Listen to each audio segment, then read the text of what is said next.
Hello, everyone, and welcome to another KP Talks. I'm here to talk about the winning deck at the Kansas Materia Cup. I'm your champion here, and felt great. Had a undefeated run. I only dropped a game to the mirror match. Chris Lopez was also on the deck, and we built the deck together. He also only lost one game, and it was in round one, so his only losses were to um, Water Wall Seven and to the mirror match. So if you exclude the mirror match and the results here, I believe it added up to we went 25 game wins and one game loss out of all of it, which is kind of an absurd win rate. But we well the deck's running hot. The deck's running hot. And I definitely felt like at this tournament, I played well, I drew well, and I got lucky in moments that just ended the game immediately. So all combinations to winning and getting first place. Um, so I'm gonna talk about the deck here, and I'm gonna talk about my thoughts on where I was at the beginning of this meta, what I was thinking about playing for this tournament, and where to go from here. I have a whole paper here of just things I want to talk about. And it might be kind of out of order ish, but we'll just go with it. So, at the very beginning of the meta, I felt like I wanted to play a Tidus deck. And when I say Tidus, I mean Limit Break Tidus. So, that card has been phenomenal during testing and during all my games that I've played. Uh, that card just it does so much. It does literally everything. It's a finisher. A lot of people I feel like lean towards Tidus decks or Mono Fire for Mount Leonis, because I mean it's kind of fair. Like it's a finisher and it's you're in your Limit Break deck. I was more so towards Tidus because I felt that all the monocolor decks have a similar weakness, and that's when you draw too many backups. And something that kind of sours me with this game for a while now, actually probably since Soiree format forever ago, um, is that the game's a little too fast, um, and drawing too many backups is a losing proposition. You just die instead of taking a couple damage. So, um, I mean, if you know me well, I played Versatile a lot when it was around, and that deck had six backups in it. And I'm a very big fan of decks with low backup counts. This one has 14, but I do believe 14 is the right number. Um, and the monocolor decks, I feel, have to run a good amount of backups because they want to get to five so they can have their busted turn. However, out of all of the monocolor decks, I think mono water is the best because it has hand filtering. You play mono fire and you can still just draw too many backups and just have nothing to do. Same thing with mono earth. However, I give mono earth a little bit of a exemption from this. So I guess going in, I would say my opinion on the best decks. There's a bunch of decks that could win the tournament, but my opinion on the best four decks are Wall 7, just the regular Wall 7, four color wall, mono water. Those are the three in any order. I didn't really have a specific order. And then the fourth best deck was probably mono earth. After that, yeah, well, your other monocolor decks, um, except for lightning, I would not play mono lightning because it doesn't have a top end similar to the other monocolor decks. You have the limit break decks for the other colors. Wind is wind, and then ice has Kurasame. So lightning doesn't really have a top end, I feel like. so I kind of stayed away from that. Now, Lightning does have like really good cards, but I feel like for the most part, Lightning decks felt better with combinations of other elements, not as a monocolor. So, with all that in mind, I was leaning towards the question of, are aggro decks dead? I think at the beginning of the format, a lot of people tried to make knights because Corolla was a card, and a lot of people's mindset is kind of Laswell or bust. And I think some people are still like that. I was one of those people who not necessarily was Laswell or bust, but I experimented a lot with knights because, I mean, it is in a way similar to Versatile. A lot of the numbers match up. It sucks that some of your cards are do nothing cards, or you have to stretch into a third element, but it was something it was worth putting work into, so I dabbled in it for a while, and I was having good success with it, even without Laswell. So, yeah, I tested with my team being the Knights player for a long time, and switching back and forth between Knights and Wall 7, and wasn't sure which one to play. Those are probably one of the two decks I was going to play. However, when the tournament started getting closer and closer, Knights started becoming more solved and more popular, especially in Japan. I feel like some of the Japanese lists weren't necessarily what I wanted to play, but I did get a few ideas from some of their tournament results. But it felt like the lists in Japan were kind of your ground zero, like exactly what to expect kind of lists. And like level zero is what I would call it. And I'm not really a fan of playing level zero decks unless they're actually absurd. And I think regular Wall 7 is a perfect example of that. But you can still tech whatever you want to tech. When somebody brings a regular Wall 7 deck to the tournament, you have a good idea of like every single card in their deck. And if not every card, maybe 45, 47 of the cards. An example is like some people play Fire, Lightning, Y'shtola, some people don't. Um, just some other random stuff. So I wasn't exactly sure what I wanted to play out of those two decks. And then that's when I was speaking with MrCool, our world champion himself, and he mentioned to me that this FF8 deck list is going around a little bit, and sent me like a rough draft of it. He actually sent me a list with 15 backups, and I immediately cut two of them because what I just said before. I don't want to play too many backups. And it was working, and it was working very smoothly.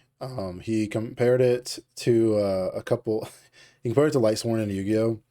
That was my last Yu-Gi-Oh deck forever ago, but it kind of has that sense. And everyone here, like I feel like a lot of people in Final Fantasy call it dredge. This is not a dredge deck.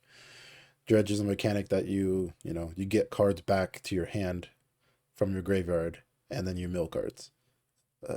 Just because Raijin can come into play, that's a Narcomoeba. It's not dredge, but I digress. Regardless, this is a deck that mills itself and basically toolboxes itself. If any of you ever played the Naruto CCG, I would compare this to the Naruto Overflowing Chakra deck, where you mill yourself and then your graveyard is a resource. That's probably my best example of this. Sam Tool, I'm looking at you. I know, I know that you will be a fan of this. So, I changed a bunch of cards. I worked on this deck a lot. This was the original rough draft that Alex sent me. I played, and it was the most fun I've had playing this game. And I'm not kidding. And you're talking to the guy who loves Versatile.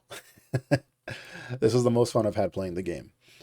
Now, there's a lot of things to say of whether a deck like this is good for the game or not, but I'm a big numbers guy and I'm also a big toolbox guy. So having this is the perfect deck if you like having multiple options, having multiple lines, several ways to, you know, min max all of your plays, this is the deck for you. If you want something that is straightforward and linear and, you know, you don't have to think too much throughout the day, this is not the deck for you. That being said, those people going forward who will play this deck, you do need to put reps in. And I genuinely mean that. Just having the deck lists is probably not good enough, and you will mess up. And I messed up plenty of times. The deck does have power, and it will carry you, but the littlest things will also lose you the game. So, and I will actually go over that. There are some things in my feature matches I'm going to watch here in a second that I want to go over. So, but yeah, that's the general sense of the deck. I wanted to play aggro because I felt like aggro was somewhat dead. That's not the case with knights, right? But I felt that was the question to ask: is aggro dead? And if so, all these monocolor decks are going to rise up because the monocolor decks require setup, and so does the 4-color wall deck that requires setup as well.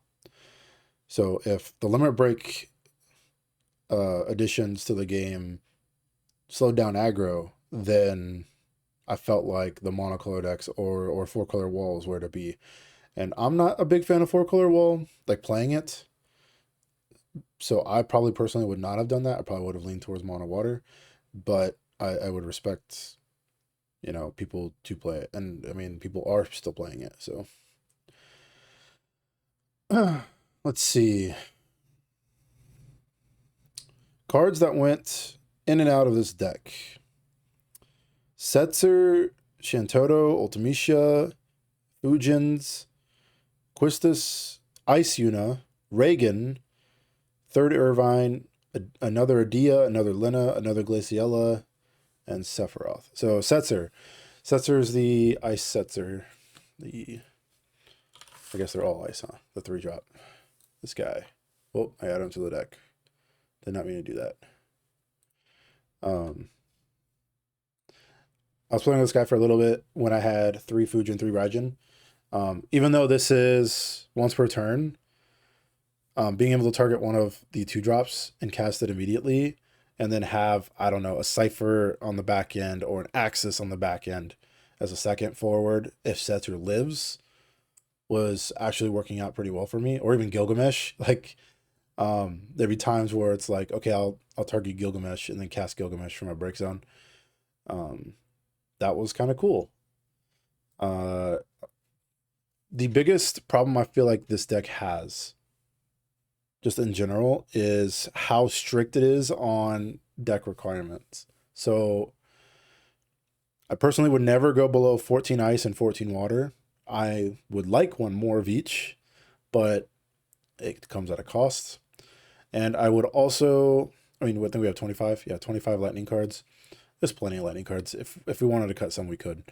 I would also never go below 29 forwards. Or sorry, not forwards. 29 3-drops. 29 is the greediest number, and I don't like being that greedy. I'm greedy, but I'm not that greedy. And I wanted to make sure we hit with our wall 7. I think we ended up on 31. Is that right? 31. Yeah, 31 3-drops. Which I can pull up the math on some of that stuff here in a little bit. But my goal was to, well, obviously you don't want to miss with wall 7, but I had a couple numbers in mind of what I wanted. My Versatile number in the past was 83% to hit 3 out of the 5 cards. And that's a dice roll, just for those referencing. You know, if you roll 6-sided dice, every side is around 16, 17%. So it's like rolling a 1 or a 6. That's the way I look at it. Sometimes you get unlucky. And when you got unlucky in the Versatile deck, you got 2 cards. And then it was like a 5% chance or something to get 1 or something. It was a little different. But in this game with Wall 7, it's probably a lot riskier because if you hit 1, you might lose. That's not the case with this deck. With the other deck, I think it is. With this deck, I think this deck is so low curve and you can play your cards way easier than the other deck that it's really not that bad if you hit only 1 off of Wall 7.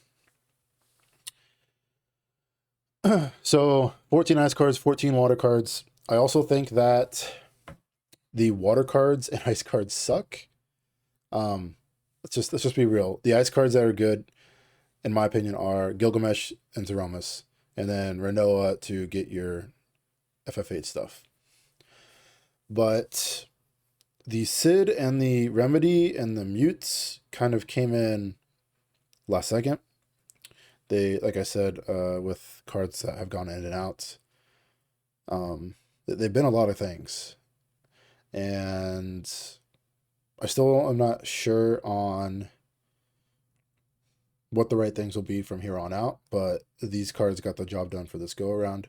The water cards are also not that great. I'm not a big fan of Lina because it's a lot of times, not every time, but a lot of times it's just ETB draw card, and I'm not a big fan of just like a random Viking in my deck. That's not why I want to play this card. I want all the abilities. And then Glaciella, I had only had one opportunity to possibly use this. However, removal in this deck can be sometimes rough, and if your opponent has like Sid Randalls and stuff, that can be hard to answer. So it was an additional Sid Randall answer, which is why it's in the deck right now. But you have to play water because you have Sarah FFL. That's the main reason here. This card getting both your Warrior Lights is huge. Also, this card being able to search Onion Knight to color fix you for purple is also huge. Aria is exactly fine. It does the job, it does what it wants to do, but there's a lot of cards that are could be replaced by, or that could replace Aria if you want another element. But you still have to play water, I feel like, because of Sarah FFL. All right, so I said Isetzer, Shantoto. Both the purple Shantoto and Ice Shantoto I played with. Let's look. So I played with this one for a little bit. ETB, basically kill something. This isn't always the case because you are mostly a purple deck, but it mostly killed stuff. This card. So Viridian, I work with Viridian a lot with this deck. He and I practiced a bunch, and he bounced off a bunch of ideas with me, and I really appreciate him helping me out. He suggested this card, and it works pretty well with our crystal backups because we don't use the crystals very much in this deck. So when I wasn't playing Sid Randall or Remedy, I wouldn't have 2 mutes, I'd have 2 scholars here. So I'd have 4, sometimes even 5 crystal backups. And all you need is 1. All you need is 1 crystal. So with Axis and Raijin and Fujin milling your cards, you know, Shantoto goes to the graveyard, and then you can pick it back up with Axis whenever you want, and then use its ability. Not many people can cancel this action ability. And you duel their whole board, and then you tack in and win.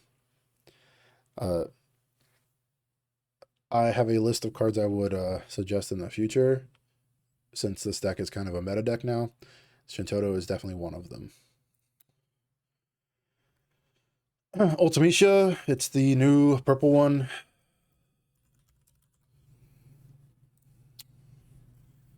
And it's because I wanted a finisher. The break zone part is sometimes relevant, but I don't think it's as relevant as people think it is.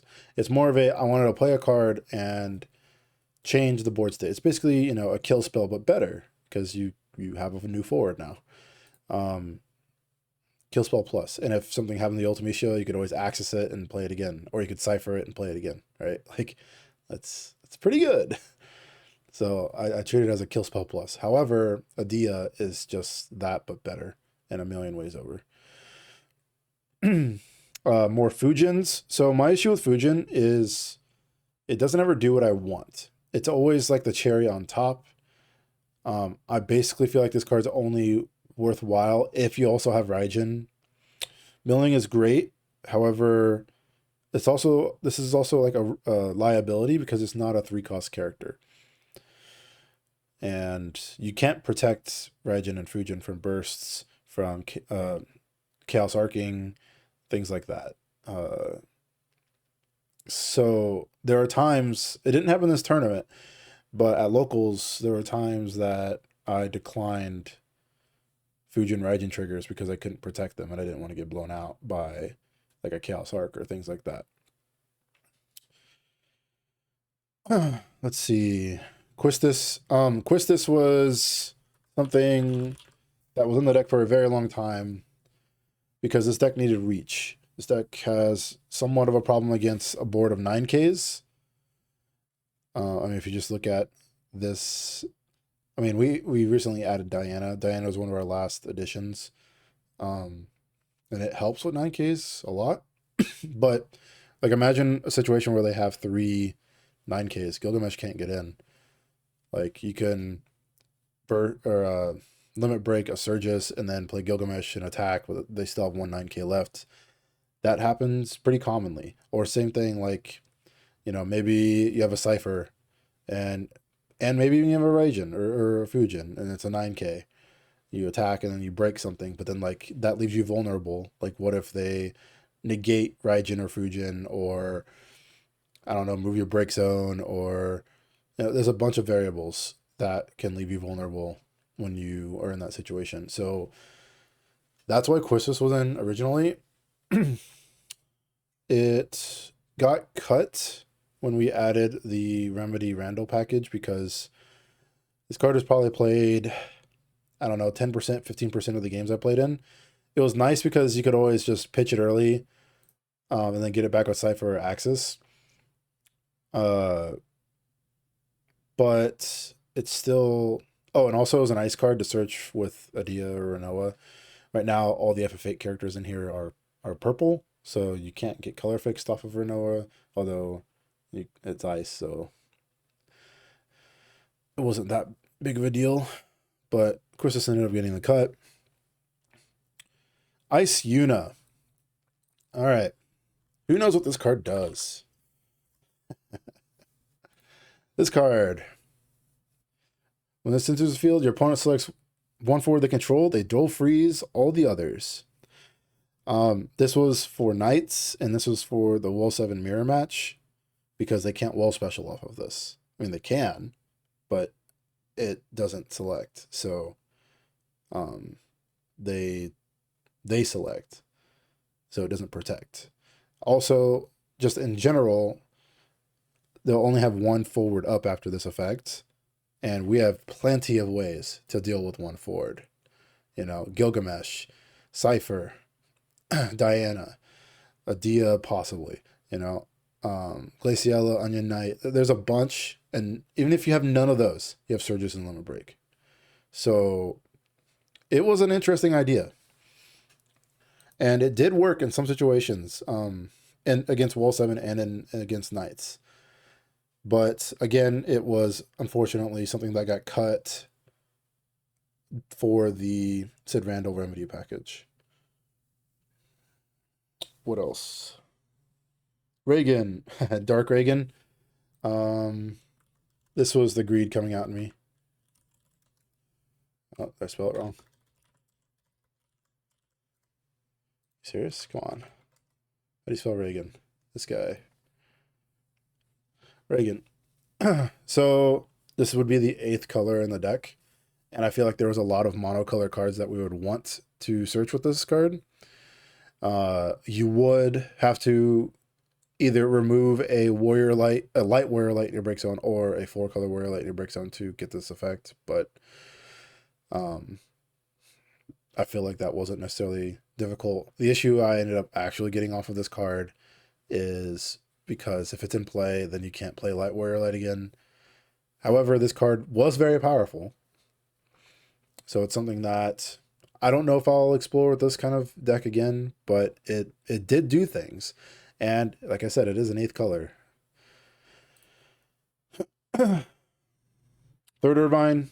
So for at the beginning of this testing of this deck, I was specialing with this guy a lot. You know, between Cypher and Axis picking up anything, like I was specialing with this card a lot. However, the more and more I played, the more and more I felt like I didn't need the special, although it was still nice.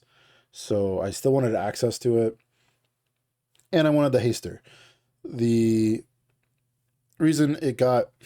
Also, the other thing was I wanted more diverse names with Will 7 hits. Having 3 of everything means it's more likely for you to hit the same card. So even though it's not likely, it's more likely, right? So that's also like, think about like 1 Lena, 1 Glaciella. It's the same kind of thought. So that's where Diana's came in, was cutting an Irvine. Adia. Boy, oh boy. So let's see.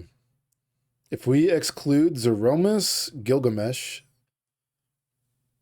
Wall, maybe Cypher, Adia is the best card. That's a lot of cards, right? Adia is fantastic. It is literally everything you want. Mills you, which is perfect. Searches for your FF8 card that you need, which is perfect, whether you need, you know, graveyard interaction, or if you don't need graveyard interaction, you go get a Cypher, because if Adia dies, you can pick it back up. It's also removal every single turn, so it's a clock. It's also the perfect card in the mirror match, because it keeps killing things. It's your Sid Randall answer. It's phenomenal. It's so good. We wanted to play 2 of this card so badly, but we also wanted to hedge against Knights. I mean, it's also very good against Knights, but we wanted to hedge against Knights with Ixion, and we also wanted another Sid Randall answer, so that's... or nowadays we want another Sid Randall answer, so we'd probably play 2 nowadays. So that's actually one of the changes I would make, is add a second one.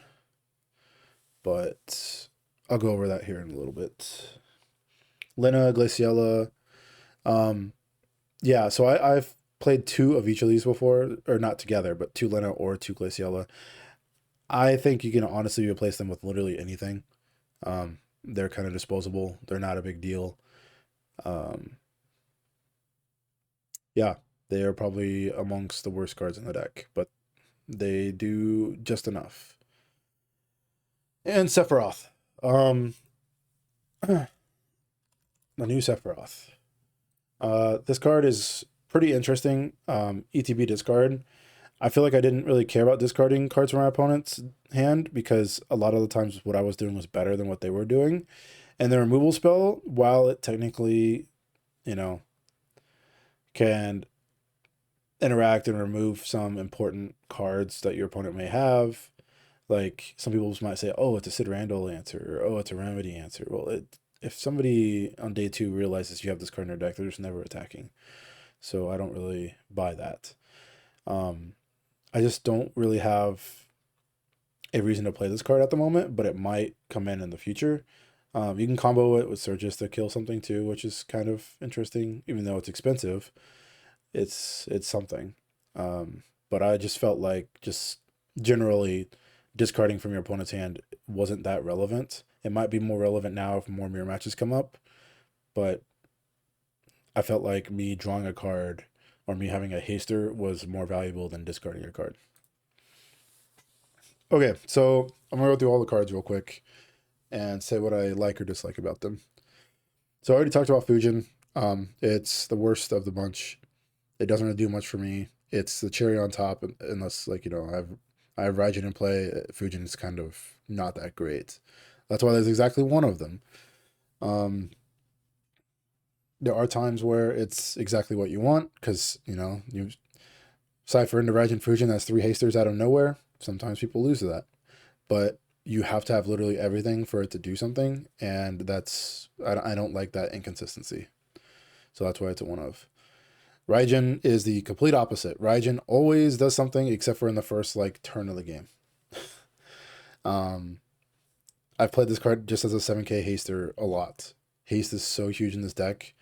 In a way, this is an aggro deck, but also in a way it's a tempo deck. You can shove for like 5 or 6 damage in one turn. I have attacked 9 times in one turn before, so that's kind of rad. I don't know if it's this exact build. I don't think it's possible this deck. I guess it is technically, but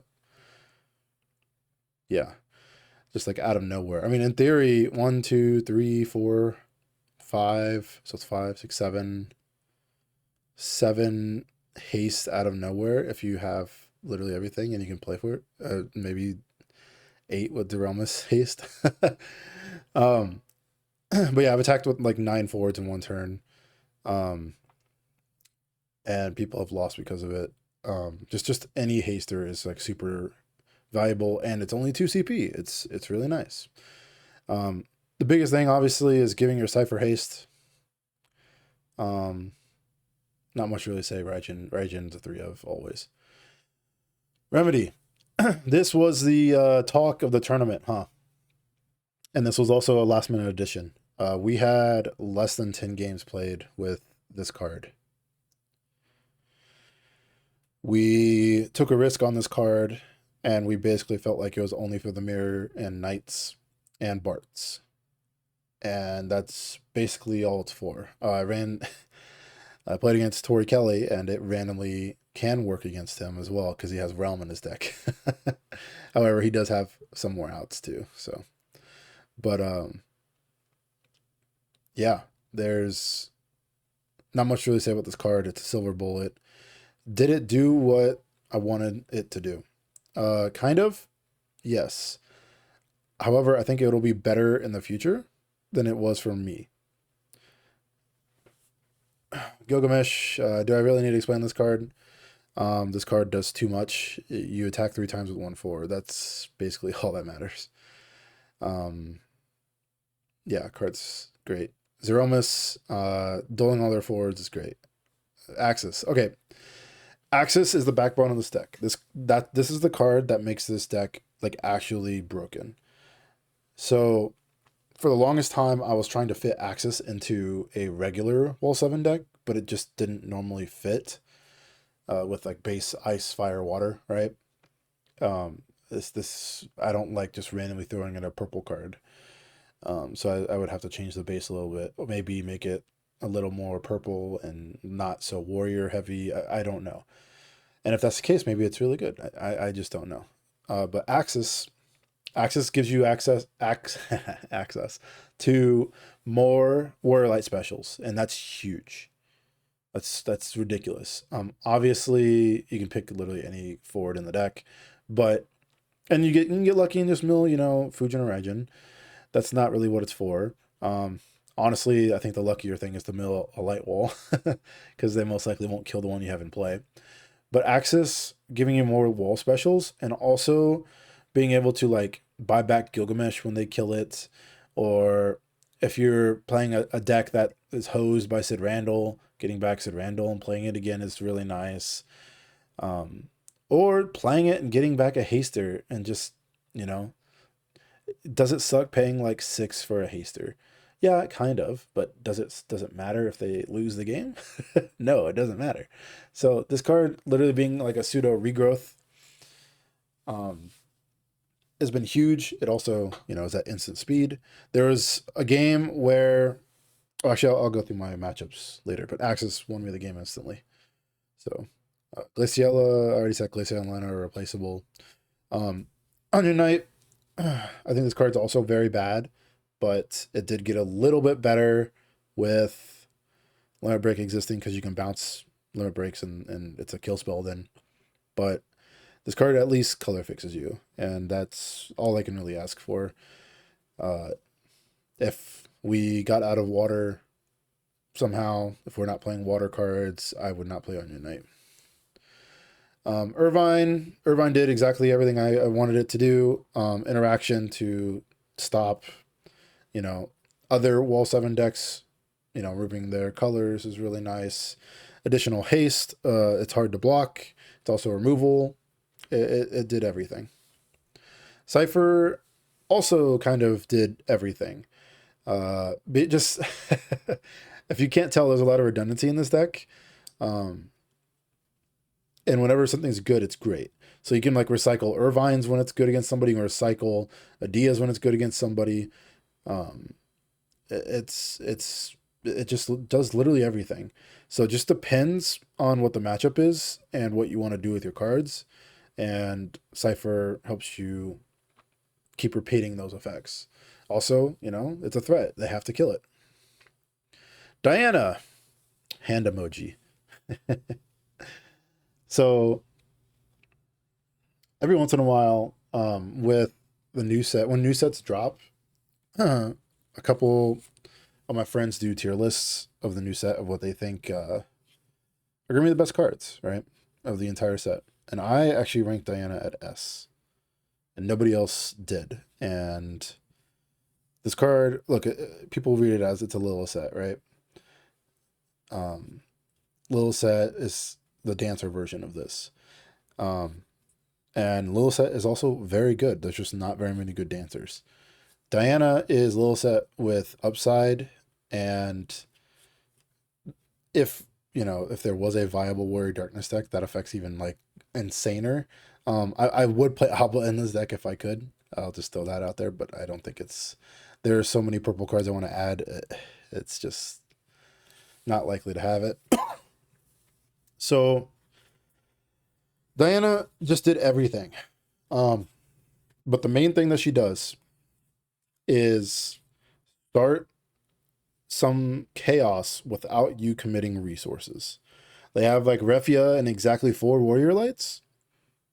Like on their main phase 2, dole one of their Warrior Lights. What are they gonna do? If they use Refia's effect, okay, well then you go to your turn and you can play 3 or 4 hasters and they lose. Like a Gilgamesh and a Irvine, they might just lose. That's not unreasonable at all. So Diana was just so good. Sid Randall, this card was again for the mirror match, or any Wall 7 deck in Knights, and then just any other random deck with ETBs. I don't think I would ever play more than one, because when you want it, you can get it pretty easily. And I wouldn't want to give up a non-3 cost slot for another one. There are other cards I'd rather play. 4-color wall. It's for wall specials and for Gilgamesh. That's about it. Adia. I already talked about her a lot, but a lot of times I'll go Renoa for Adia, and then Adia search for Cypher, so that if Adia died, I can get it back. There's a couple exceptions, but the longer the game goes, this card takes over the game. If for some reason you can't aggro them out, this card just sweeps them. It also helps you win combat. So that issue I had before with 9Ks, in theory, you can pseudo win combat and do what you want with Adia in play. And then Warrior Light. Ixion was in here because Knights felt when the matchups played correctly and both players know what's going on, Knights felt very close to 50-50. And you could mill Ixion and get it back with Lightning Limit Break and just cast it. Also, in the actual mirror match, killing Fujin and Raijins is nice. Or if you played against FF8, killing Fujin and Raijins is nice, right?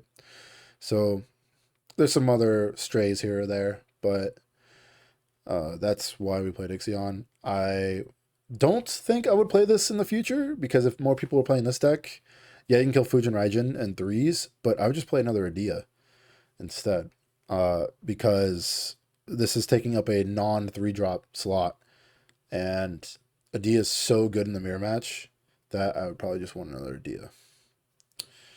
Renoa searches your stuff. There's 2 in here because it's that good. It's pretty straightforward. It does suck if you hit 2 or whatever, but like I said, it's not the end of the world to only hit one card in this deck, and Renault was one of your best hits. Mutes. So there were a couple times that I wall sevened into mute and then got Sid Randall or Remedy and slammed it. And they were against matchups that they were weak to. And if not, then I just drew a card off of it. It's no big deal, right? Mute belongs, mute's great. Yeah. This red mage is just basically Ice Uke. You just flip for Wind to Earth and you always get Warrior Light. Scholar and red mage are there because you need more cards that draw you card. And then we have our Warrior Light Searchers. So there are 5 ice backups, 3 purple backups, and 6 water backups. I don't know if this is necessarily right, but I felt right about it.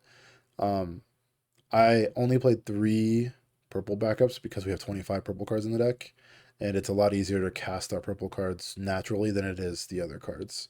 So if I wall 7'd, I really wanted to hit an ice backup more than anything, and not so much a purple backup because I can always cast my purple cards anyways.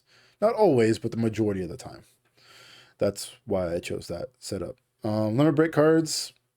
Zach was used once, and we played a lot of games with open limit break during testing, just literally whatever you wanted to play. And this situation came up like 2 or 3 times where they'd have 9Ks and a Dia wasn't enough, but a Dia Zach would be. So we just said, screw it, put a Zach in, see what happens. It does come at a cost though, because you can only play it with Warrior Light. We almost played Mott, but Mott was even fewer games and also even more specific, and the Brave didn't matter, so we didn't play Mott and we just went with Zach. We also felt like we didn't need another Victoria or another Cloud, so yeah, Zach's in there for that reason. Surges is the reason to play this deck. I think a lot of people think that Leo is the best limit break. I think it's Surges by a mile. This card does literally everything you want it to do. You have to be scared of dying a million ways over because Surges exists.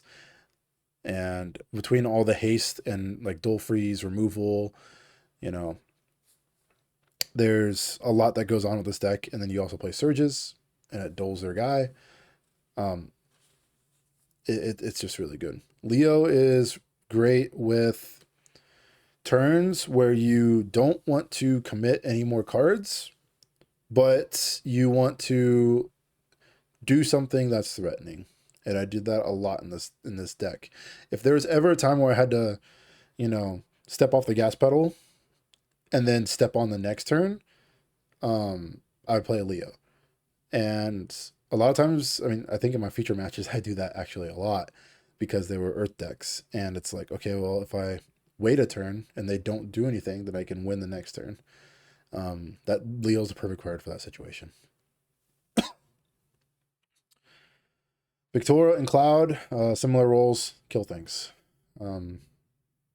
Yeah, it's great that we have access to these cards because Laswell can be annoying, and having kill spells for Laswell at will is really, really relevant. And then Lightning is here for Ixion. Okay, so going through my tournament, let's see, round 1. Let me pull it up real quick on the side. Round 1, I played against 4-color Warrior Light, and I went turn 1 Sarah FFL, search for both Warrior Lights, and then he went turn 1 Fire Wenzadane and took them both. And then I took a damage, I drew a card, took a damage, drew 2 cards, whatever. And then for my draw step, I drew another 7-cost wall, and won from there. That was pretty fortunate at the very beginning of the tournament. Also being able to limit break. I think I limit braked Cloud or Victoria first. Probably Cloud because Victoria wouldn't be able to kill it. And then I drew it maybe, but either way, I know I drew it like really, really early after that, and it was very good. Round Round 2 was against Ice Earth Monsters. I don't quite remember everything about that matchup. Trying to remember. But I remember freezing a Unalaska backup over and over with Zeromus, which was kind of relevant because I wanted to keep cards in my hand. But I don't quite remember. I have 170 there. Round 3, played against Mono Earth, and it was a turn 3 kill on the play. Turn 1, I actually mulliganed into a bad hand in Jam because I knew what my opponent was playing. And I think that's actually pretty valuable with this deck, is knowing what they're playing. Because if you know you can jam, then you might want to. And if you aren't sure, then it's kind of like a high risk situation. However, so I jammed turn 1, wall 7, and I hit a backup and a Lina. And draw 2 cards. I know my backup was just draw a card or something. I don't remember which one it was, but I drew a card. And then my opponent goes, Amber Shinju, go. And I draw for turn, and I play Gilgamesh and Wall Special, and I have 7 elements in my break zone now. And I go to combat, and he misdragons me, so my break zone's gone. Attack for 2, attack with Lina and Wall 7. And then my opponent plays another backup on their turn 2. Says go. And then on my turn 3, I play some cards and have 7 elements in my break zone again. And I have 5 attackers. And I win the game. Round 4, Ice Lightning. I don't necessarily remember all this either. I just remember that he had access to a perfect curve. And I kept freezing backups, which kind of made it rough for him. I also remember he went turn 1 Kate Sith and took a wall 7, and then I drew another one.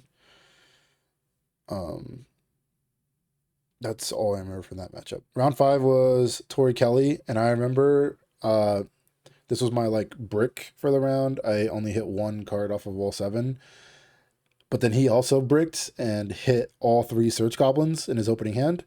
So we just kind of sat there for a little while. It didn't do too much, but I ended up taking it down. Round 6, I played against Wall Bartz, Sydney.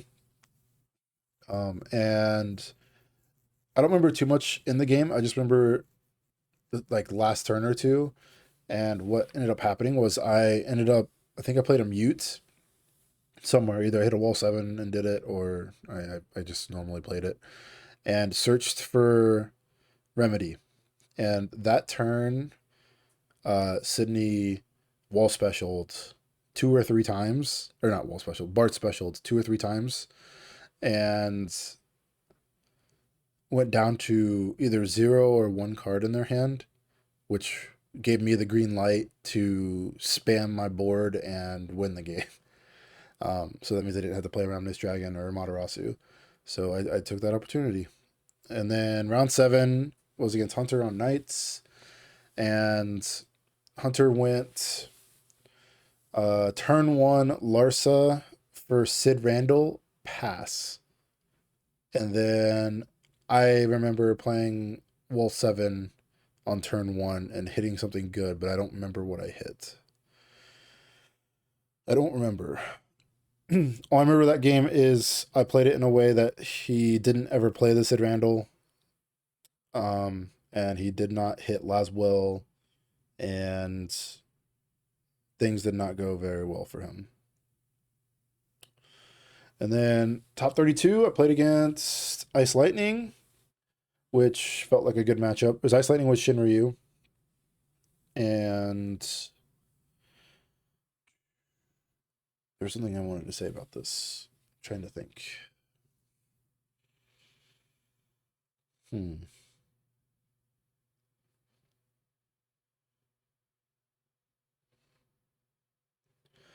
I don't remember.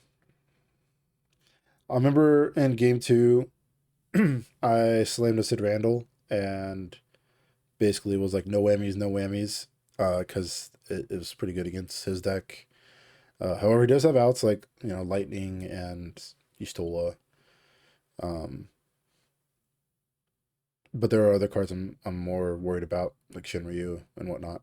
So, I'm trying to remember what else. I do remember he drew a lot of backups. So circling back to my whole backup discussion, right? um, yeah, I don't remember, but I won that 2-0. Top 16. Top 16. I'm gonna pull this up because I am drawing a blank. Sorry, one moment. Round 16, I played against Knights, and I won game one. My opponent, I went like turn one, search for a wall, either Arya or Sarah, I don't remember.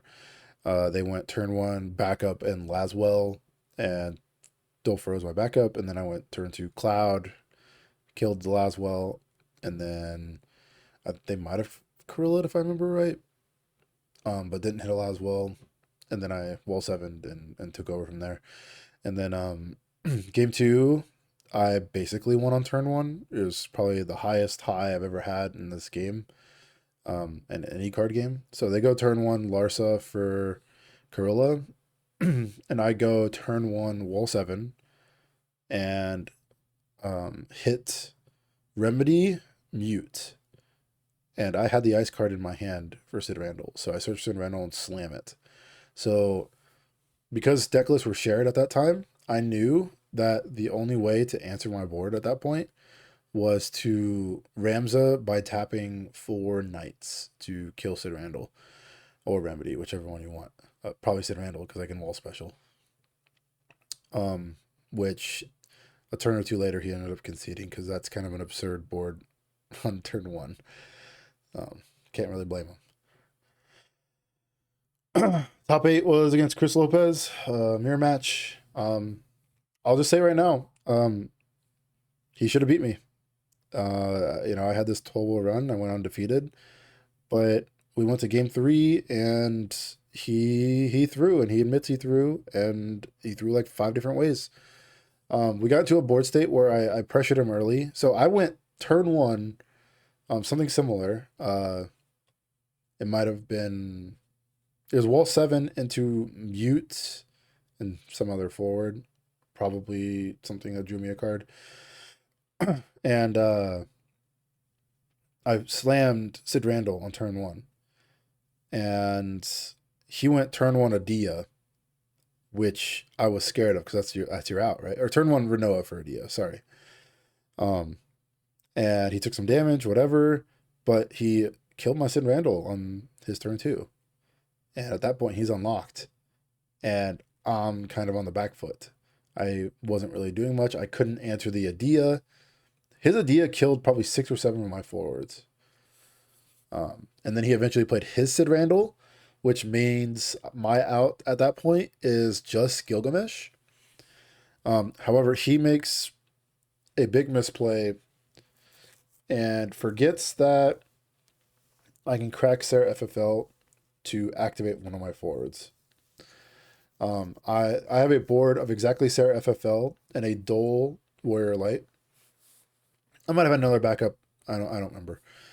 He has like 7 forwards something. But he's playing extremely cautious because he's at 5 or 6 damage.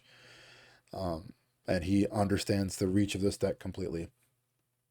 Because if you think about it too, it's like, if I like Kicker and Ixion and then like surges like his Adia or something, like the game's over, right? Like there's a lot that can go on that he can just die out of nowhere. So he is going in for what he believes is a lethal attack, but it's not lethal because he forgets about this. He realizes it because I don't concede, right? He realizes it, but with only 3 blockers left. And then he has like 3 cards in his hand, and he still has some limit break cards. And instead of playing anything, he says go. And I rip an Axis and get back Gilgamesh and kill him with Gilgamesh. Um, so if he had a Lina in his hand that he had definitely all the elements to use it. That would have killed my Warrior Light, and that would have been that. He knew, well, he didn't know I had Ixion, but he put me on Ixion because that was one of the ways I could survive. He put me on kicking it even, although I did not have enough purple to do that. I had enough to kill his Raijin that was attacking though. But if he just played the Lina in main phase 1, he would have gotten all the info immediately. Because if I was going to kick her, I was going to kick her in response to the Lina, and then my Warrior Light would live, and then he wouldn't attack. But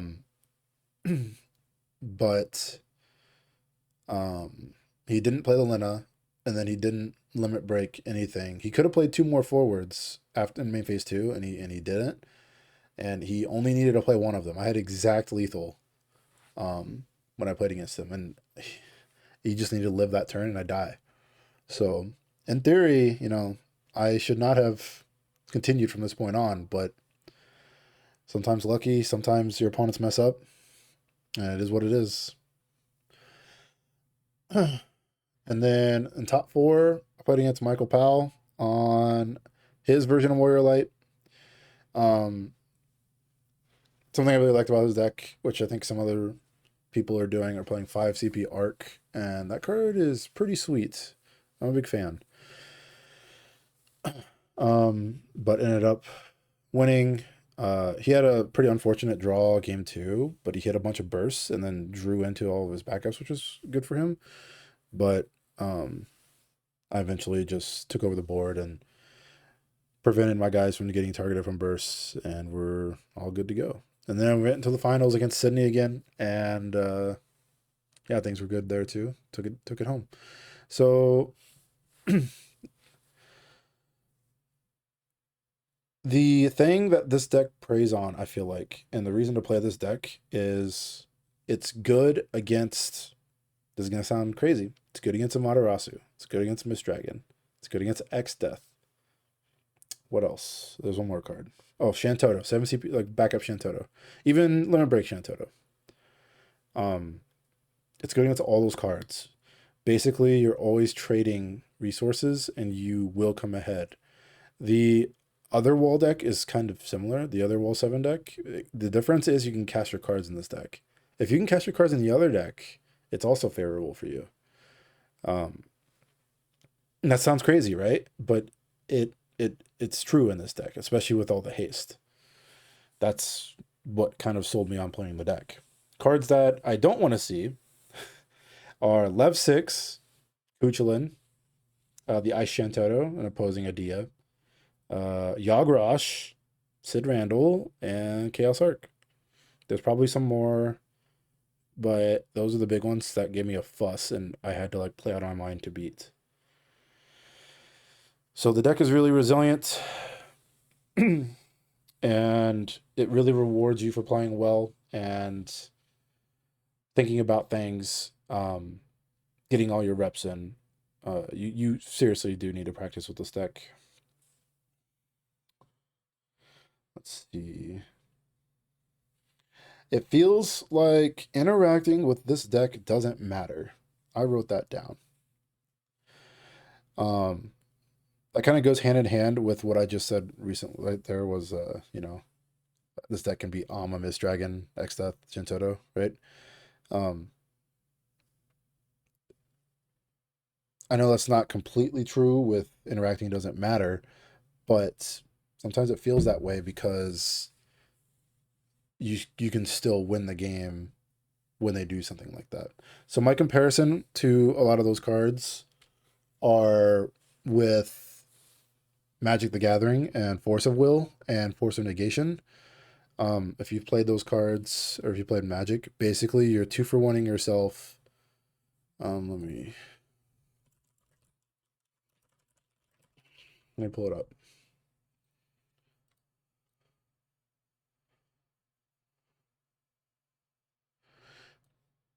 Force of Will. You can pay a life and exile a blue card from your hand rather than pay this spell's mana cost, counter target spell. So instead of paying 5, you cast Force of Will by removing a blue card. Excuse me, I had to sneeze. All right. And this is played in Legacy of Magic, and you play it against the unfair decks and only the unfair decks. You are willing to accept 2 for winning yourself to not lose. That's the reason to play this card. And it's very popular because there's a lot of unfair decks. I kind of feel like Amaterasu, Amalev, Miss Dragon, those cards are basically Force of Will. They can win you the game, but against good players, I feel like they just hinder them for a turn or two. And then if you don't punish them the next turn, they will punish you still. This deck will definitely do that. And I feel like 4-color wall is a good matchup for me because they can't take advantage of it. They'll Miss Dragon or Ama me and then play backup. You know what I mean? Okay, you got it. You know, like I don't mind that at all. So that's I think where we're at with Final Fantasy right now is the game's kind of turning more into like take advantage of, like, I guess you can call it tempo in this way. You need to take advantage of every single like moment you have. Every turn matters. And it's not just like if you stop your opponent, you need to capitalize on it. And if you don't, then they're going to capitalize on it. Otherwise, I feel like in a way, I think I'm more vulnerable to, they just let me go off. If I don't kill them and they board wipe me, then, yes, I still have hasters. Yes, that's good and all. But like in theory, that's a better play than discarding 3, right? Like for Ama. Let's see.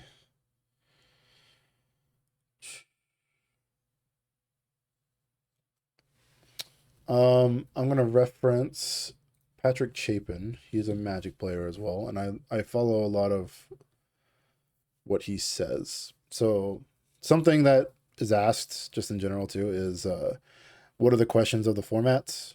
What are the best cards? What do you need to answer? And I think that this format was pretty predictable. I think a lot of people knew what the best decks were and what they wanted to do. You may have not known what every card was going to be in their deck, but you, in general, knew what was going on and what existed. And with that in mind, a lot of people knew Knights and Wall 7 were basically the only aggro decks. Some exceptions, right? But basically, some FF8 decks, I guess. But there's a general sense of like, look at all these monocolor decks, they dirtle. Look at the 4-color wall deck, it dirtles. Ice Lightning still exists, but it's kind of playing Shinryu now and being more tempo instead of being aggro because it's vulnerable when it's aggro. And then you have Wall 7 and you have Wall 7 and Knights. So I felt like with all that in mind, you kind of knew what to prepare for and what to expect. And this deck was really good at identifying those decks' weaknesses. So, where did I put it? Patrick Chapin has these videos, and he also wrote a book, Next Level Deck Building. That's what this stands for. I highly recommend it. It's got advanced thoughts in it, and as well as beginning thoughts. But he also has some live seminars. I know this is a pretty old video, 10 years ago. Look at that. But there's a lot of helpful advice in these videos. There's 3 parts. They're about 20 minutes long each. And something he says here, just as a reference, kind of to tie all this stuff up, is you can't always have better cards than the other person. Sometimes you have to use cards that are not as good to break up a combination or a synergy. So in this case, Ama's a good card, right? But think about like removal spells that are summons, right? Things like that. Or just any kind of interaction. How long have we kind of preached that summons are not good, right? Summon, because why would you play a summon that's a kill spell instead of a forward that's a kill spell? And the reason is because you can do it on your opponent's turn, right? That's kind of what he's saying. And I think in a way it's kind of more important now than ever, but only if you can capitalize it and turn the corner. But yeah, I highly recommend checking out these videos from Patrick Chapin. I will post this link below, or you can Google Patrick Chapin seminar, and you'll probably find it. And last thing here is I kind of wanted to go over some of the games. I know it's a long video, but wanted to go over the games and the feature matches that I had and my thought process in them. So let me see. This is pretty close to the beginning.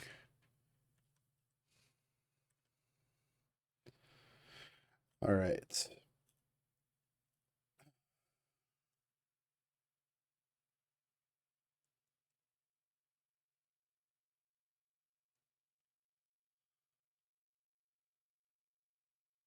So I start FFL here and keep an ice card and a purple card.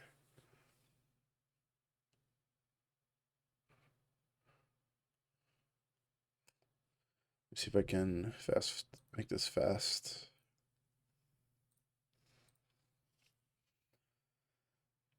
And Mike plays a Kryl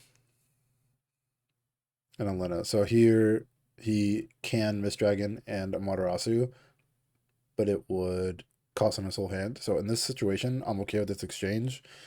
Again, because it's usually favorable for me because I can cast my cards. Whereas like with the regular Wall 7 deck, I would not be able to cast my cards. Not all the time anyways.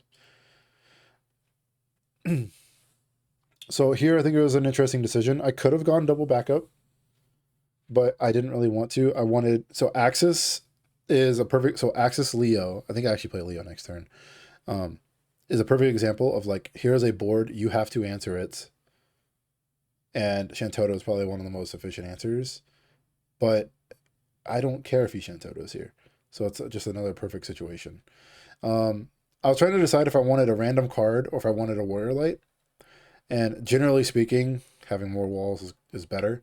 However, if I was trying to like end the game as soon as possible, then I would draw a random card here. But I don't think I'm ending the game anytime soon with this kind of hand. So I'm just playing the long game here and being protective and playing efficient threats, playing things that he has to kill but doesn't want to kill.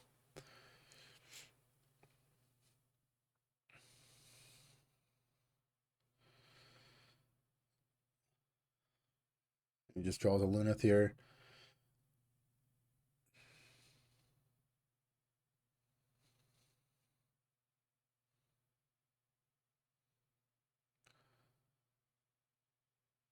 So the scariest part of this deck is the first 2 damage that you deal. Like imagine Lev 6 right there. Lev 6 would have been kind of heartbreaking, right? It would have been the end of the world, but it would have been heartbreaking.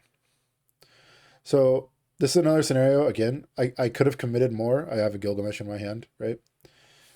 And a Zeromus. I could have played either of them. I could have froze a backup. And I chose not to. Because I wanted my push turn to be next turn. And this is still a board. I'm threatening Mike with 3 attackers. I have 5 cards in my hand. Mike has to answer this board. He's got to do something this turn. Also, with Warrior Lights, you know, the 3 damage spot is always a little risky to put them through. So you have to keep that in mind. Every deck list is different, right? But you always have to take advantage of that and understand what's going on. So right here, I feel extremely confident to push because no matter what he gets here, it's the odds of him misdragoning me or Amaterasoing me are severely low. And if he does, then he has one card in his hand. I mean, misdragon, he draw a card. Um, but it's even better for me because again, he has low resources, and I'm still winning the game, and he's fighting on a front that it doesn't really matter. He's playing backups, he's chilling, and I'm not chilling. I'm getting in there. So here, I don't know if I go for game here or not. I don't. Yeah, I do. I have game here if he doesn't miss dragon because I mill a Raijin because that's 5 damage.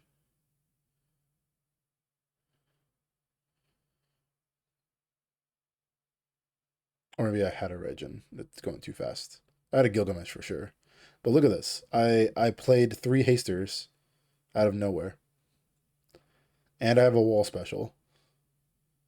You attack with Raijin first because it's not protected. So Yelena draws a card. So this attack is wrong. I should have attacked with Cypher because if something happens to Raijin, I can't attack with Cypher, which is what happens here.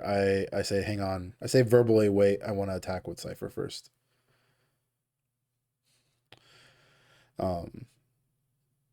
Raijin was not protected by Ultimate Shield, so you're supposed to attack with it and Cypher and Fujin as soon as possible. Let's go to the next game.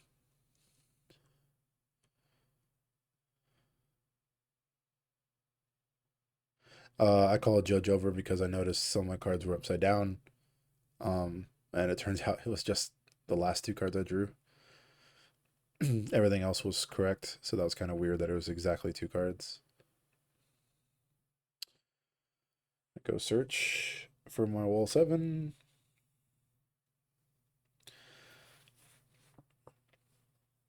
Damaging a Dia is kind of annoying because a Dia is pretty good, but I can't really complain because Mike went turn 1 Leo. I will say that there are also some matchups that you might want 3 backups in play, and sometimes it's the Earth matchups, but it really depends what it is. Usually it's the Chaos Arc Earth matchups that you want 3 backups, which is funny because usually that's 3 elements, right? But those are the matchups that you need to save as many resources as you possibly can. But Earth matchups like Mono Earth or 4-color Warrior Light, you usually don't care about 3 backups. It's just convenient. My hand here is not very great. However, you can still see from this kind of like perspective that like with 2 backups, like imagine I play 2 hasters here, right?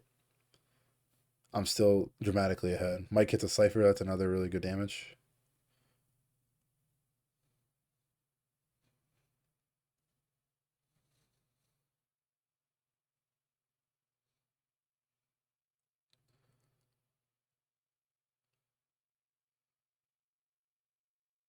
And Mike's kind of crawling out of this, hitting these bursts and drawing backups. So I'm getting a little bit worried. Although if he's still just setting up and not pressuring me, it makes me a lot less worried. That's why I'm okay trading damage like this with this Leo. Because at the end of the day, if we're trading damage, I'm going to get ahead here. It does not bother me. And then, so this was, I'm going to go back. Zeromus was my only ice card here. I valued playing the ice backup more than Zeromus because um, I felt like it's somewhat vulnerable to getting blown out if I don't play the backup. I think in this exact scenario, playing the Zeromus is not that valuable, and the ice backup is because I'm feeling like I'm going to have a push turn relatively soon.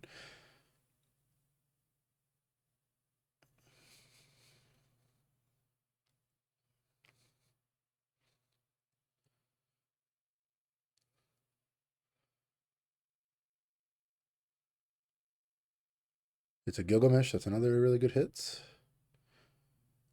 All right, now I drew Light Wall, and I drew another Zeromus. So just from looking at this hand, I have Cypher, Irvine, Zeromus. I don't have a Raijin, but I have double wall special. So anytime I get a Gilgamesh, the game's basically over. Assuming there's no Mist Dragon, of course. But if there's a Mist Dragon, I still have like haste forwards that Mike has to deal with. So this turn's a little bit longer because I'm trying to debate how much do I want to commit. And do I want to risk the Cypher hitting the Raijin, which I do, but he has the Mist Dragon. So this turn right here, I'm going to go back. Playing the Cypher. Oops. Go back again. Playing the Cypher. If I hit Raijin, right? It's going to come into play. I'm going to mill 2. I'm going to get Irvine back. I'm going to have 4 attackers, right? And I'm going to kill the Zac with the Cypher attack. That puts him to 6. Think about this deck like Fire Lightning Y'shtola, right? You get the 5 or 6, and the game's basically over. Like between Surges, Victora, Cloud, there's so much aggression towards removal, like pushing forwards out of the way, that it's unbelievable how good it is at avoiding everything. So, one moment. Okay. So, with this in mind, Warrior Light, Cypher, Raijin, Irvine. That's 6 damage. I have a Zeromus in my hand. That's the 7th damage. Mike dies if he doesn't have Mist Dragon right here. But instead, he gets to continue playing the game. He has to interact. So that's the kind of thing I mean about force of will. This is basically a force of will. Because it's unfair. He has to do this or he dies. I don't know if he realized he died that turn if he didn't do it, by the way. So instead, we're basically just going to tax him with the Zeromus. It has haste. It's going to get in there. And I have a million wall specials in my hand. So, you know the drill. Wall special plus Zeromus is kind of absurd. Mike bursts. So I even considered a little bit about parentally wall specialing here because I have 3 walls. But I decided not to because the only card that I was actually scared of, again, was Love 6. Now, if you hit the Love 6, the game's kind of over. Although, I'm assuming he would target my light wall, which means I could cast my light wall in my hand. So that's kind of the reason not doing it. If I didn't have another light wall, then I think I might have done it. If it was literally 3 4-color walls or something.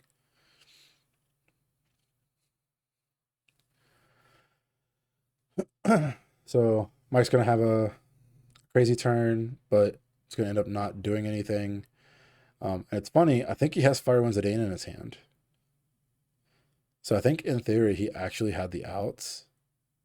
Yeah, he did. He could have technically Zidaned and took some of my walls, but I guess 3 is still not, maybe it's not enough against 3. I'm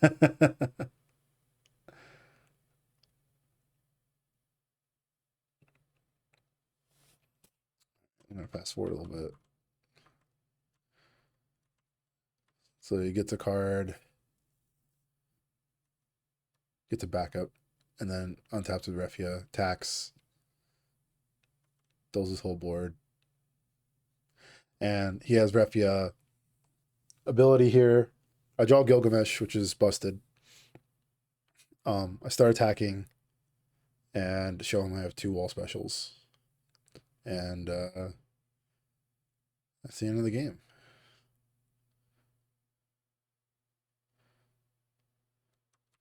All right, let's go to the next one.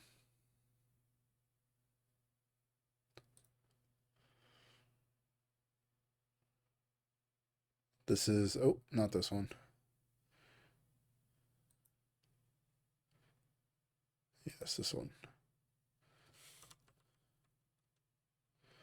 All right.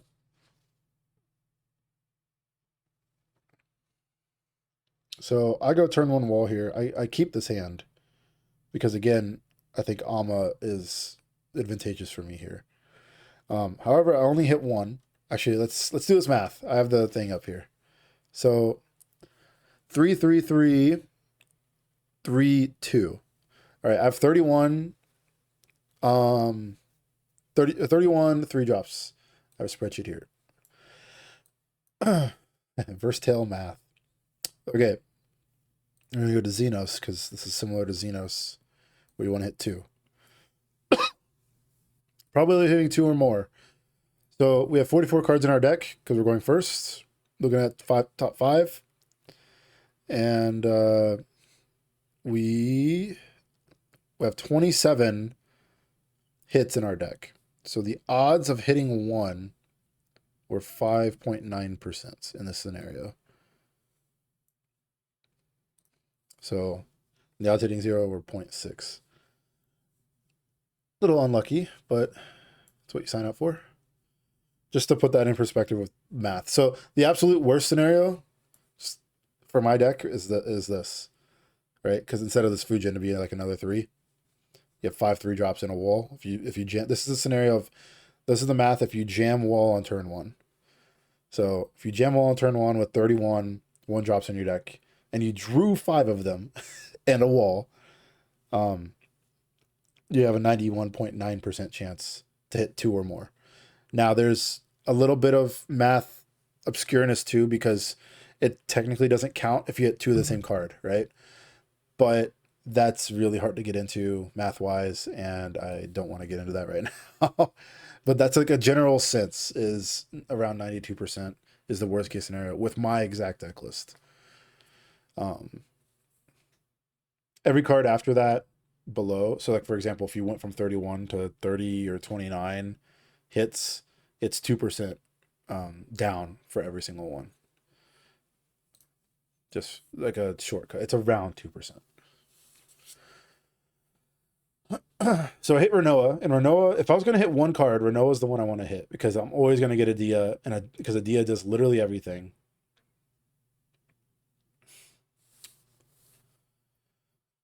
And basically the only reason I would not get a Dia is if I already had it, or if the matchup made it not worth it. But a Dia is removal that I need. It's aggression that I need. It pushes forwards out of the way. It mills cards. It's literally everything that I need. I'm trying to see. I don't recall if I kept a purple card in my hand or not. I feel like I didn't. I did. Onion Knight. So a lot of times you'll keep Onion Knight in this, in these hands, because it color fixes. I mean, it's 2 elements. I did not have an ice card in my opening hand, so I'm going to keep the 2 color card. So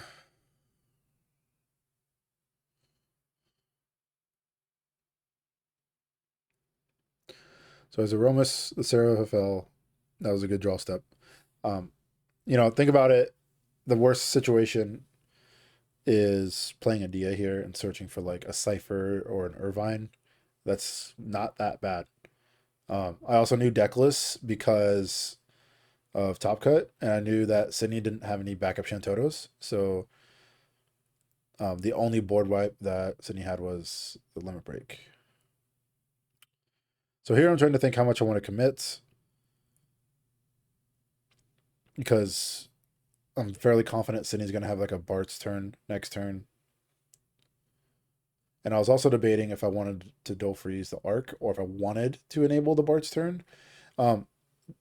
Freezing the Sarah FFL, I chose that because I wanted to make sure there were no like sneaky blockers. So there was another reason too. I'll say it here in a couple turns. So here's this Leo again, right? This is me again. I'm making a play that I don't want to commit more cards to the board, but it's still a threat. Like Sydney has to answer this board still. Like if Sydney doesn't do anything this turn, they die to a haster. Like the game's over.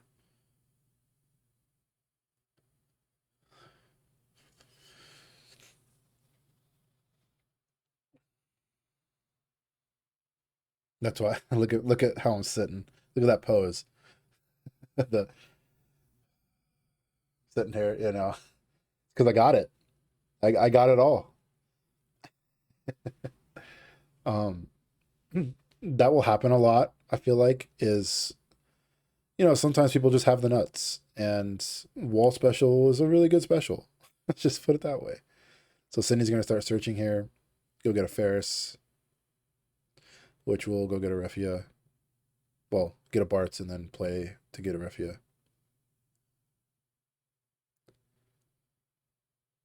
And I just special so that the Ferris doesn't ping anything. So this is why I was freezing the Sarah, is because Bart's is untargetable by forward or by abilities if you remove 3 Warrior Lights. So in theory, Sydney could sack the Sarah FFL to activate Bart's and then block with it. And that actually mattered in this situation. However, let me look at this is the hand that people were saying had lethal. Okay. So I can play Cypher and Raijin, and that's 2 hasters, and that is 1,000% lethal. And I should always attack with Raijin first in that scenario. However, I commit to the Adia line. So this was a misplay by me, and I'll tell you right now, throughout top 4 and the finals, the only thing I was thinking about was, sorry, Lopez, don't punt like Lopez. That's literally all I was thinking about. If I need to take an extra turn to win, take an extra turn to win. It doesn't matter. And there was, if for some reason I felt like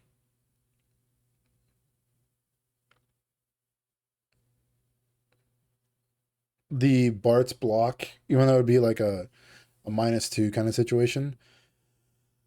So if you do that, then actually, no, wait. Oh no, because I wall special.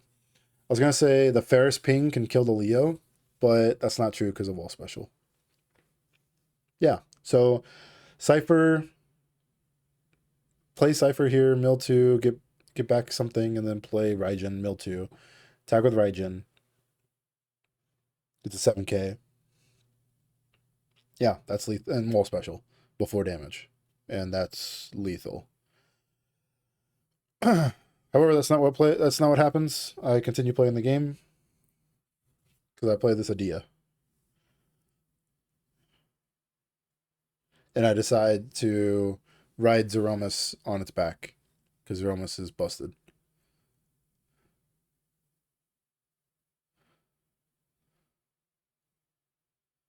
And so I stop attacking in the middle of this turn. There's a chance I don't even attack. I don't remember. But I hold off because I realize I'm vulnerable still to Lev 6.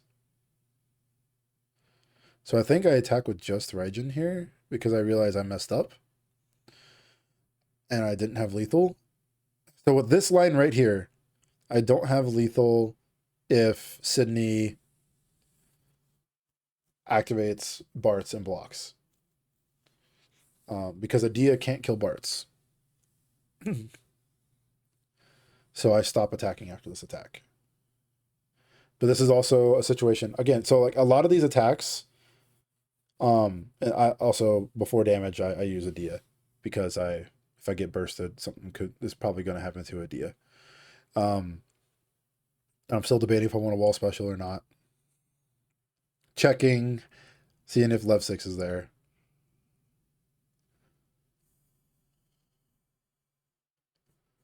And I just suck it up, realize it's a mistake, and I stop attacking because this situation's not lethal. Now, it would cost Sydney their Bart's and Sarah FFL, and that's probably good enough, but I stopped because it wasn't lethal. And also, what's the worst that could happen, right? Is like a Ferris turn again. I don't think that matters as much anymore because I have a wall special in my hand and Sydney's whole board's going to get dull again. But hindsight, just in general, as soon as I commit the idea, Sydney cannot die. But I should not have committed the idea. I should have committed Cypher into Raijin. So Sydney plays Wall and plays Lena, and then untaps, draws a card, and then Zeroma stills. And now this game's over.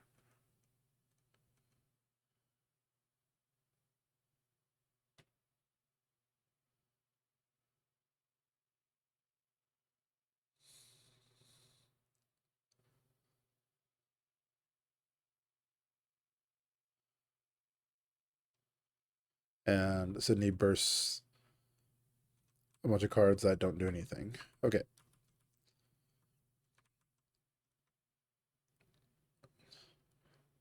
Turn 1 Cryle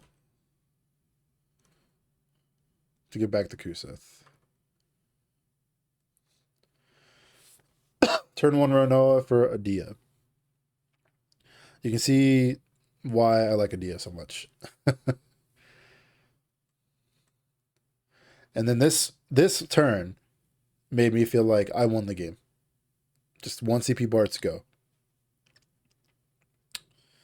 Play the Wall 7. I expect an Ammon. There's not an Ammon.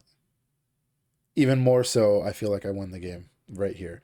And then I kind of hit pseudo nuts here, although there's only 1 card in Sydney's Break Zone. But I hit a purple card and a Lena, so sack a dude and I draw a card. I don't have haste, unfortunately. I think there's some argument to not remove the arc so that you have 2 characters next turn.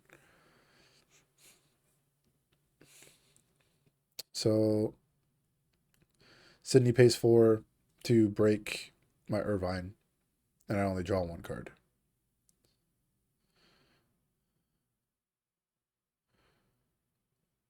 All right, I guess I'm drawing a card anyways. But the sack forward, I don't sack a forward, but the forward was sacked, so it doesn't really matter.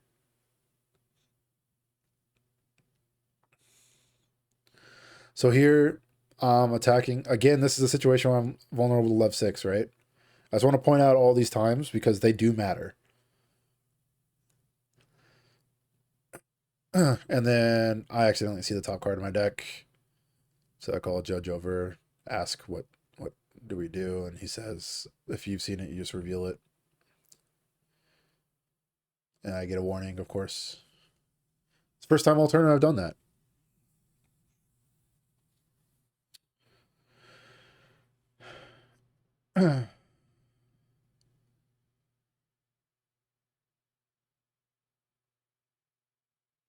Playing the Sarah FFL.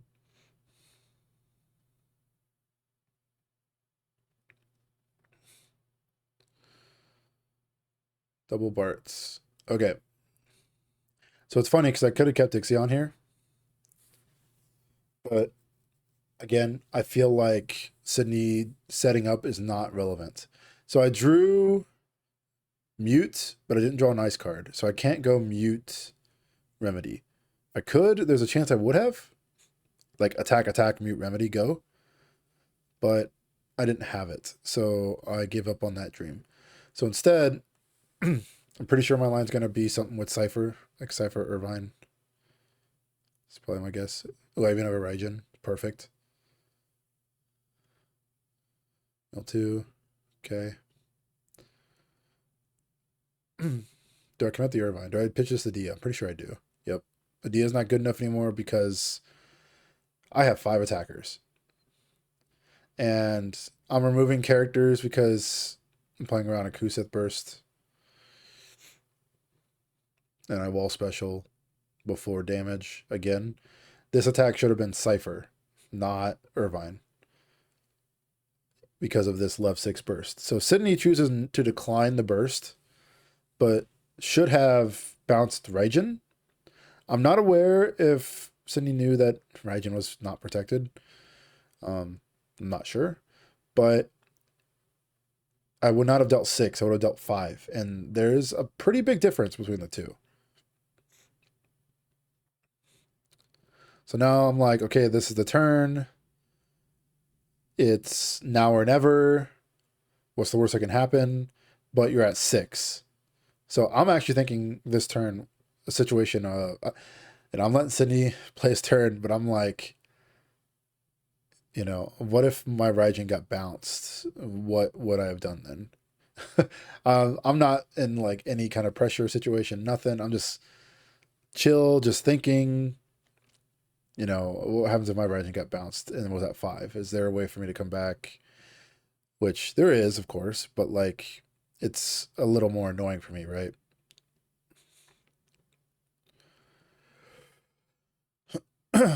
Because those kind of misplays really bother me when they happen. So especially because my last card's Warrior Light in my hand.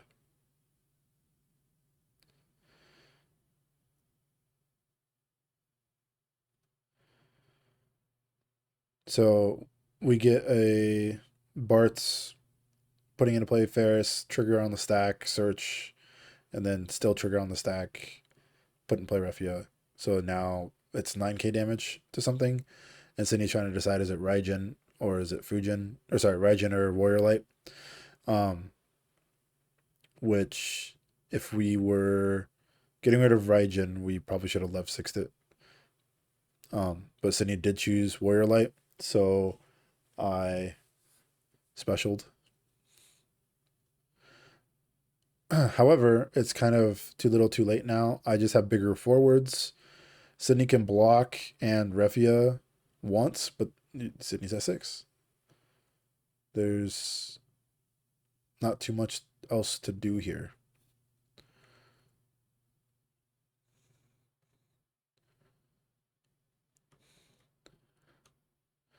And I draw Gilgamesh, which is one of the best cards here. It gets rid of a blocker and has haste.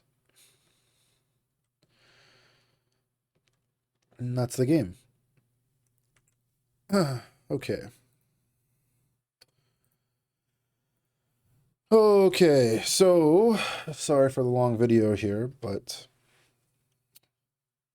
I just wanted to get all my thoughts out before the weekend. I think I went through everything. Um,